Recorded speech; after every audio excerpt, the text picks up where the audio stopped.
Bonjour à tous, aujourd'hui nous allons voir la division décimale, donc on va apprendre à poser ces divisions pour le niveau 6e dans le chapitre sur leur division euclidienne et division décimale. Alors on va essayer de découvrir cette division décimale et on va voir la définition. Effectuer une division décimale d'un nombre A par un nombre B, donc il faut juste que B soit différent de 0, voilà, c'est calculer donc la valeur exacte ou une valeur approchée. Donc on verra d'abord la valeur exacte et puis on verra dans une prochaine vidéo, dans la prochaine,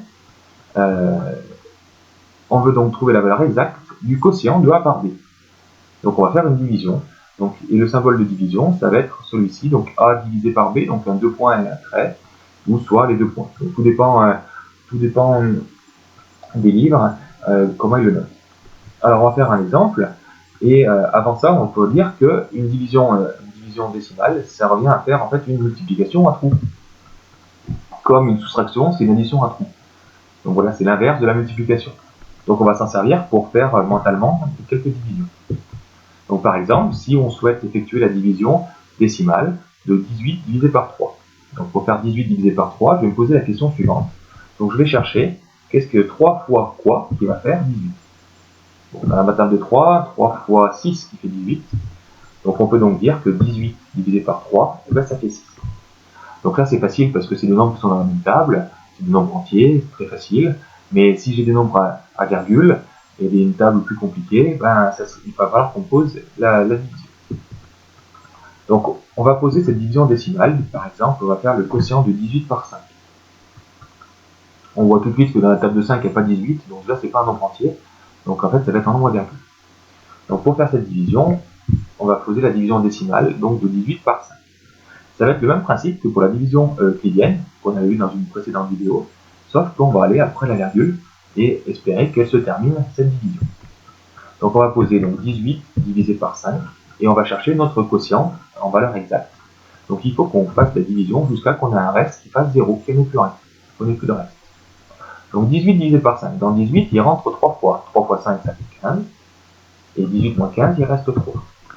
Alors 18 et 18, je peux les faire 18,0. Parce qu'un nombre entier est aussi un nombre décimal. Je descends mon 0, mais comme j'ai descendu mon 0 qui est après la virgule, je place ma virgule. Après le 3. Et dans 30, combien de fois 5 6 fois. 6 fois 5, ça fait 30. Et il reste au pile 0.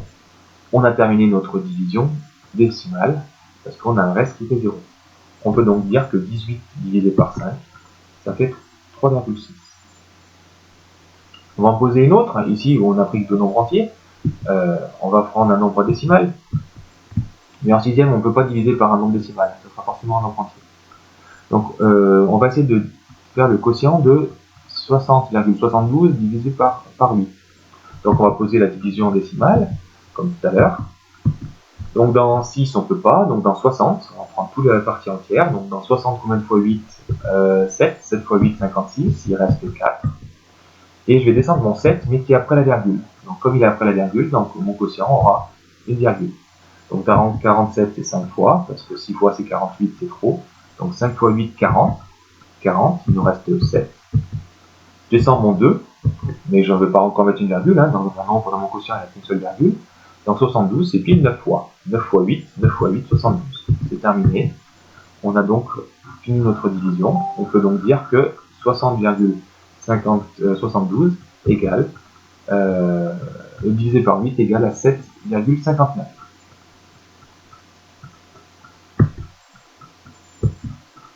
Troisième exemple, on va le faire sous forme d'un petit problème. On a un lot de 3 boîtes de conserve qui coûtent 2,55 €. Donc des conserves identiques qui sont emballées ensemble. Et on veut savoir quel est le prix d'une boîte de conserve. Donc on va poser la division euclidienne, décimale, pardon. On va poser la division décimale de 2,55 par 3. Donc des fois on se pose la question, est-ce que je fais 3 divisé par 2,55 ou si je fais 2,55 par 3 ? Alors si on a un peu de logique déjà, je vous ai dit qu'en cycle 3 et en 6e, on ne peut pas diviser par un nombre à virgule. On ne sait pas faire. On le verra un peu plus tard en 5e comment on peut se débrouiller autrement. Mais voilà, donc déjà 2,55 par 3, c'est la seule qui est possible. Mais pour ne pas se tromper, quand on a deux nombres entiers, on essaie de prendre le total et on essaie de diviser par la quantité. Donc ici, le total du prix, c'était 2,55 €, que je divise en 3 la quantité de boîtes de conserve.